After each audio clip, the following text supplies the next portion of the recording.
মঙ্গলদেব রাশি পরিবর্তন করছে 12ই জুলাই 2024, প্রবেশ করবে বৃষ রাশিতে এবং এখানে 26/8/2024 পর্যন্ত অবস্থান করবে। মঙ্গলদেবের এই রাশি পরিবর্তনে মকর রাশির উপর কী প্রভাব পড়বে আজকে এই বিষয়ে বিশেষ আলোচনা করব। মঙ্গল হচ্ছে আমাদের দেহের রক্তের কারক, মঙ্গল হচ্ছে তেজ, মঙ্গল হচ্ছে ক্রোধ, মঙ্গল হচ্ছে অহংকার, মঙ্গল হচ্ছে সাহস। এই মঙ্গল প্রবেশ করবে বৃষ রাশিতে। মঙ্গলকে বলা হয় গ্রহদের সেনাপতি, রাজা হচ্ছে সূর্য আর মঙ্গল হচ্ছে সেনাপতি। সমস্ত দর্শক বন্ধুদের জানাই নমস্কার। সমস্ত নতুন দর্শকের কাছে আমার বিশেষ অনুরোধ, এই চ্যানেলটি অবশ্যই সাবস্ক্রাইব করবেন। এই চ্যানেলের সঙ্গে থাকুন, জ্যোতিষীয় সম্পর্কিত অনেক তথ্য জানতে পারবেন, নিজের কুষ্টিও দেখা শিখতে পারবেন। গ্রহের গোচর সম্পূর্ণভাবে নির্ভর করে জাতক জাতিকার জন্মকুষ্ঠির গ্রহের দশা এবং গ্রহের অবস্থানের উপর। আমরা যে ফল প্রকাশ করছি এটা আমাদের একটা প্রচেষ্টা মাত্র, এটা সম্পূর্ণভাবে নির্ভর করবে জন্মকুষ্ঠির উপর। ভিডিওটি কেটে কেটে দেখবেন না, সম্পূর্ণ দেখার চেষ্টা করেন, তাহলে বুঝতে পারবেন যে আমি কি বলতে চাচ্ছি। মঙ্গলদেব একটি রাশিতে 45 দিন থাকে, তবে যখন বকরি হয়ে যায়, মার্গী হয়ে যায়, তখন কিন্তু এই দিনটা একটু চেঞ্জ হয়। তো মোটামুটি 45 দিন ম্যাক্সিমাম থাকে। যখন নিজের রাশিতে কেন্দ্রে অবস্থান করে তখন রুচক নামক পঞ্চ মহাপুরুষ রাজযোগ তৈরি করে। রুচক পঞ্চ মহাপুরুষ রাজযোগ একটি শক্তিশালী রাজযোগ। আর মঙ্গল মকর রাশিতে কিন্তু উচ্চ হয়ে যায়। আর সব থেকে ভালো জিনিস হচ্ছে যে মঙ্গল যখন মকর রাশিতে উচ্চ হয় তখন কিন্তু মাঙ্গলিক হয় না। জন্মকুষ্ঠিতে যাদের মঙ্গল খুব ভালো অবস্থায় থাকে এরা প্রশাসন লেভেলে অনেক দায়িত্ব লাভ করে, খেলাধুলার ব্যাপারেও এগিয়ে থাকে, যথেষ্ট নাম করে, ইঞ্জিনিয়ার লেভেলে প্রচণ্ড ভালো উন্নতি করে। আবার বড় ডাক্তার, সার্জেন কিন্তু এরাই কিন্তু হয় বেশিরভাগ ক্ষেত্রে। এদের মঙ্গল খুব ভালো থাকে, আর এগুলো কাজে তো সাহসের দরকার।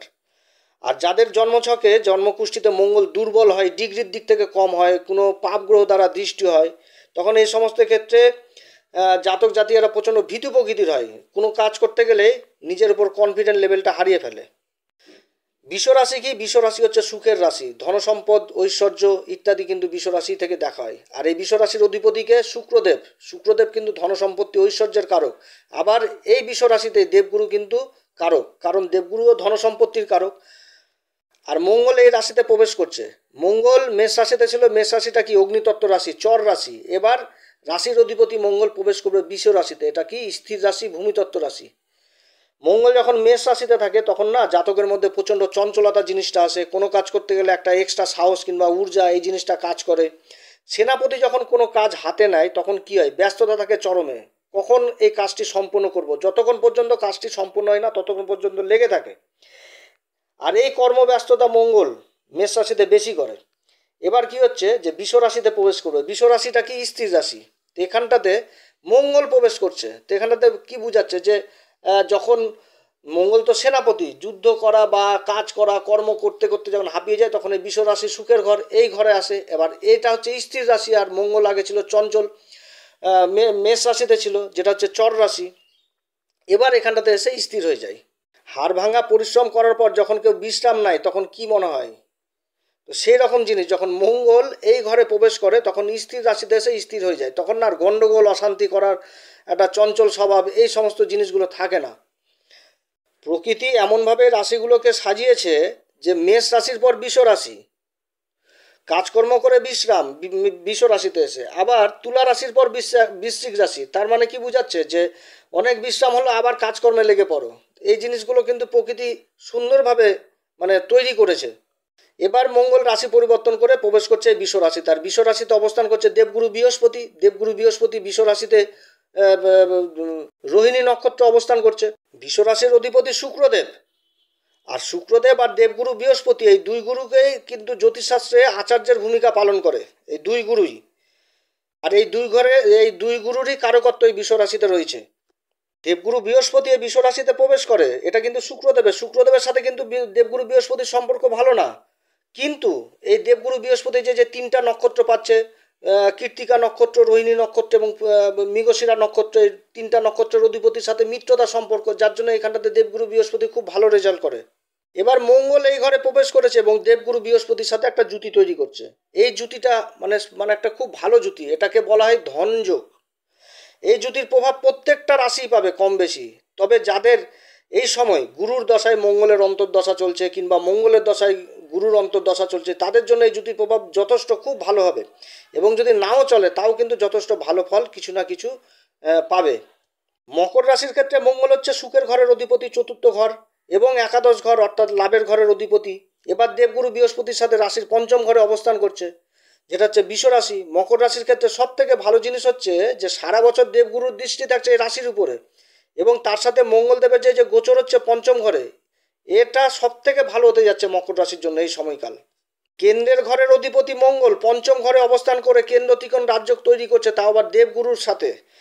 তার সাথে বর্তমানে মকর রাশির যে অধিপতি শনিদেব, দেবগুরু বৃহস্পতির নক্ষত্র পূর্বা ভাদ্রপদে বক্রী হয়েছে, এবং এই যে অবস্থান শনিদেবের, এই অবস্থানটা যথেষ্ট ভালো, এবং শনি খুব শুভ শুভ অবস্থান করছে এই সময়। আবার দেবগুরু বৃহস্পতি পঞ্চম ঘরের কারক, কারণ কালপুরুষ চক্রে এই ঘরটি সিংহ রাশি পড়ছে। আবার মঙ্গল এই ঘরে কিন্তু যথেষ্ট ভালো ফল দিবে, কারণ এই সিংহ রাশি কালপুরুষ চক্রে পড়ছে, এখানটাতে মঙ্গল একটা ভালো শক্তি পাবে। মঙ্গলদেব বর্তমানে 3টি নক্ষত্রে গোচর করবে। মঙ্গলদেব প্রথমে গোচর করবে কৃত্তিকা নক্ষত্রে 12 জুলাই থেকে 27 জুলাই, 27 জুলাই থেকে 16 আগস্ট পর্যন্ত রোহিণী নক্ষত্রে অবস্থান করবে, এবং 17 আগস্ট থেকে 26 আগস্ট পর্যন্ত নিজের নক্ষত্র মৃগশিরাতে অবস্থান করবে, এবং এই নক্ষত্রে অবস্থানগত মঙ্গল রাশি পরিবর্তন করে চলে যাবে মিথুন রাশিতে। মঙ্গলদেবের অবস্থান এই পঞ্চম ঘরে যথেষ্ট ভালো, তার সাথে যে নক্ষত্রগুলো অবস্থান করছে, মঙ্গল যে নক্ষত্রগুলোতে গোচর করবে, যেমন কৃত্তিকা নক্ষত্র অধিপতিকে সূর্যদেব, রোহিণী নক্ষত্র অধিপতিকে চন্দ্রদেব, এই দুই নক্ষত্রের অধিপতির সাথেও সম্পর্ক হচ্ছে অতি মিত্রতা, এবং মৃগশিরা নক্ষত্র নিজেরই নক্ষত্র, যার জন্য এই পঞ্চম ঘরে অবস্থানগত মঙ্গলের ভালো প্রভাব পাবে মকর রাশি। পঞ্চম ঘর হচ্ছে আমাদের সন্তানের ঘর, আমাদের শিক্ষা দীক্ষার ঘর, আমাদের প্রেম ভালোবাসার ঘর। পঞ্চম ঘর হচ্ছে আমাদের মা লক্ষ্মীর ঘর, পূর্বজন্মের কর্মের পুণ্যের ফলের ঘর এই ঘর। এই ঘর থেকে আমরা সোশ্যাল মিডিয়া দেখি, সিনেমা জগৎ দেখি, কলা বিভাগ দেখি, যে কোনো সঙ্গীত, যে কোনো যেমন সঙ্গীত কলা, নৃত্যকলা, চিত্রকলা এই ঘর থেকে দেখা হয়। আবার এই ঘর থেকে শেয়ার বাজার দেখা হয়। তো এই ঘরে মঙ্গলের অবস্থান যথেষ্ট ভালো হতে যাচ্ছে মকর রাশির ক্ষেত্রে। মঙ্গলদেবের 3টি দৃষ্টি, প্রথম দৃষ্টি পড়ছে রাশির অষ্টম ঘর যেটা সিংহ রাশি, সপ্তম দৃষ্টি পড়ছে একাদশ ঘর, সেটা হচ্ছে লাভের ঘর বৃশ্চিক রাশি। অর্থাৎ মঙ্গল এই সময় নিজের রাশিকেই দেখবে, আর শাস্ত্র বলে যখন গ্রহ নিজের ঘরকে দেখে তখন সেই ঘরে শুভ ফলে বৃদ্ধি করে দেয়। আর মঙ্গলের অষ্টম দৃষ্টি পড়ছে রাশির দ্বাদশ ঘর, সেটা হচ্ছে ধনু রাশি, আর ধনু রাশির অধিপতিকে দেবগুরু বৃহস্পতি, তার সাথে পঞ্চম ঘরে চ্যুতি তৈরি করছে, আর পঞ্চম ঘরে দেবগুরু বৃহস্পতি অতি বিশিষ্ট কারক হয়ে যায়। 12 জুলাই থেকে 27 জুলাই পর্যন্ত মঙ্গলদেব অবস্থান করবে কৃত্তিকা নক্ষত্রে, যেটা সূর্যদেবের নক্ষত্র।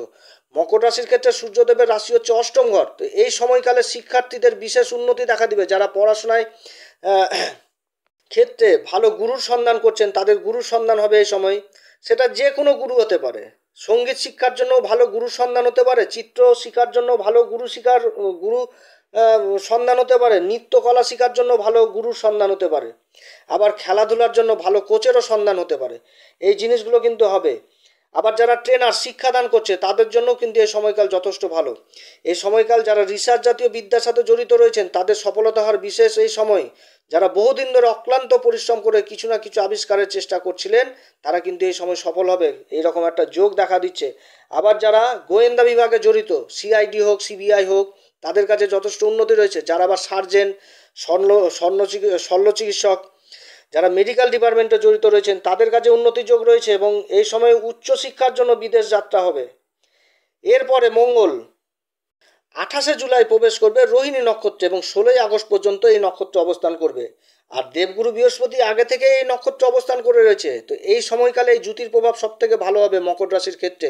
এই রোহিণী নক্ষত্রের অধিপতিকে চন্দ্রদেব, চন্দ্রদেব হচ্ছে মকর রাশির ক্ষেত্রে সপ্তম ঘর, যেটা হচ্ছে আমাদের ব্যবসা বাণিজ্যের কেন্দ্রবিন্দু, এই ঘরের অধিপতি কিন্তু চন্দ্রদেব।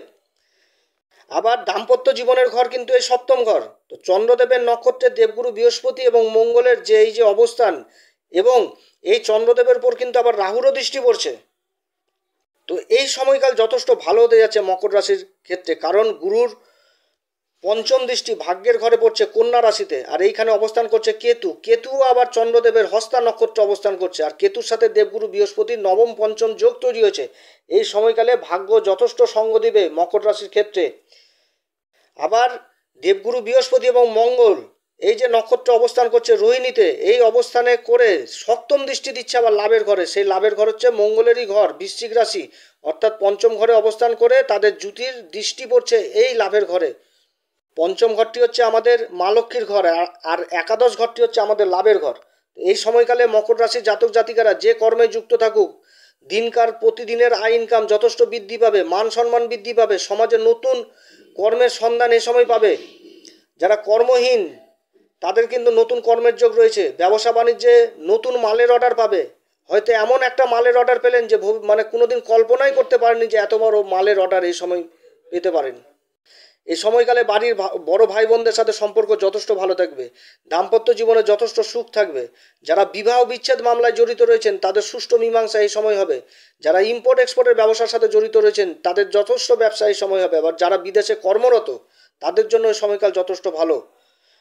এবং মকর রাশির জাতক জাতিকাদের যাদের বিবাহ সম্পন্ন হয়নি তাদের কিন্তু বিবাহের সম্বন্ধ আসবে এবং আশা করছি এই সময়কালে সম্বন্ধ পাকাপাকি হয়ে যাবে।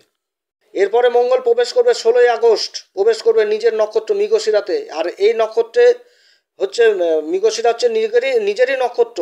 আর এই নক্ষত্র অবস্থানগত মঙ্গল দেবগুরুর সাথে যে জুতি তৈরি করছে তার মিলিত দৃষ্টি পড়বে একাদশ ঘর বৃশ্চিক রাশির উপর, অর্থাৎ নিজের রাশিকে নিজের নক্ষত্রে অবস্থান করেই দেখবে। তো এই সময়কালে খুব ভালো জিনিস ঘটবে মকর রাশির ক্ষেত্রে। এই সময়কালে ভূমি সংক্রান্ত কাজে যারা জড়িত রয়েছেন, যারা পাথরের ব্যবসার সাথে জড়িত রয়েছেন, যারা টাইলসের ব্যবসার সাথে জড়িত রয়েছেন, যারা হার্ডওয়ার্সের ব্যবসার সাথে জড়িত রয়েছেন তাদের ব্যবসায় যথেষ্ট উন্নতির যোগ রয়েছে। আবার যারা বহুদিন ধরে বাড়িঘরের স্বপ্ন ছিল তাদের স্বপ্ন এই সময় পূরণ হবে। যারা বাড়িঘর করার জন্য জায়গা খুঁজে পাচ্ছিলেন না তাদের জায়গা মানে সন্ধান পূরণ হবে। যারা ফ্ল্যাটের ব্যবসার সাথে জড়িত তাদের ব্যবসা যথেষ্ট ভালো হবে। যারা কৃষিজাত দ্রব্যের ব্যবসার সাথে জড়িত কিংবা কৃষিকাজের সাথে জড়িত তাদেরও যথেষ্ট ভালো। আবার যারা স্টক ব্যবসার সাথে জড়িত রয়েছেন তাদেরও কিন্তু এই সময় যথেষ্ট ভালো। এই সময়কাল মকর রাশির জাতক জাতিকাদের মায়ের প্রতি সন্তানের প্রেম ভালোবাসা যথেষ্ট বৃদ্ধি পাবে। মায়ের প্রতি মানে প্রেম ভালোবাসা খুব বৃদ্ধি পাবে সন্তানের, এবং মায়ের শারীরিক অবস্থার যথেষ্ট উন্নতি হবে। সাড়ে সাতির শেষ পর্ব চলছে, শনিদেবের তৃতীয় দৃষ্টি আবার এই পড়ছে চতুর্থ ঘরে। কিন্তু শনিদেব যে পজিশনটা রয়েছে এখন বর্তমানে যথেষ্ট ভালো শুভ অবস্থায় রয়েছে শনি। এই সময়কালে যারা লাক্সারি গাড়ির ব্যবসার সাথে জড়িত রয়েছেন, যারা অটোমোবাইলের কাজে জড়িত রয়েছেন তাদের কাছে যথেষ্ট উন্নতি রয়েছে। যারা যে কোনো উৎপাদনের কাজে যারা জড়িত রয়েছেন তাদেরও উন্নতির যোগ রয়েছে। মোট কথা মঙ্গলদেবের এই পরিবর্তন যথেষ্ট ভালো পরিবর্তন হতে যাচ্ছে মকর রাশির জন্য। আমি এর আগের ভিডিওতে বলেছিলাম যে মকর রাশির ভালো দিন আসছে এবং আগামীতেও আসবে। এরপরে যে সূর্যের পরিবর্তন আসবে, এই পরিবর্তন বছরে একবারই হয় সূর্যের পরিবর্তন মকর রাশির জন্য, এবং যথেষ্ট ভালো পরিবর্তন এই পরিবর্তনটা হবে সূর্যের পরিবর্তন। এটা নিয়ে একটা ভিডিও আমি বানাবো এরপরে। তবে বিশেষ করে মনে রাখবেন এই প্রিডিকশনটা হচ্ছে জেনারেল প্রিডিকশন। এই অবস্থাতে যার যে কুষ্টিতে মানে নিজের কুষ্টিতে যেভাবে গ্রহের অবস্থান মঙ্গল বৃহস্পতি যেরকম অবস্থান করছে সেই অবস্থানে কিন্তু ফলটা দিবে, মানে তার ফলে কিন্তু বৃদ্ধিটা করবে। যাই হোক, মঙ্গলদেবের যে পরিবর্তন যথেষ্ট ভালো হতে যাচ্ছে মকর রাশির জন্য।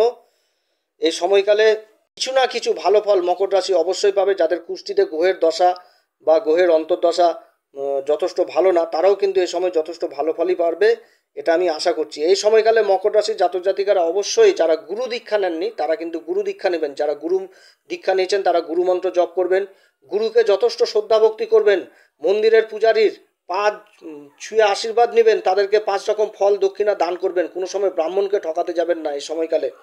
আর হনুমান চল্লিশা অবশ্যই পাঠ করবেন। হনুমান চল্লিশা পাঠ করার আগে শ্রীরাম সীতার প্রণাম মন্ত্র অবশ্যই করবেন। তো যাই হোক প্রিয় দর্শক বন্ধুরা, আজকে অনেক কথায় মকর রাশির সম্বন্ধে আলোচনা করলাম। আজকে আপনারা সবাই ভালো থাকেন। যদি আমার এই পরামর্শ সত্যি কার্যকরী মনে হয় তাহলে আমার এই চ্যানেলটিকে অবশ্যই সাবস্ক্রাইব করবেন। আপনারা সবাই ভালো থাকেন। নমস্কার, ধন্যবাদ।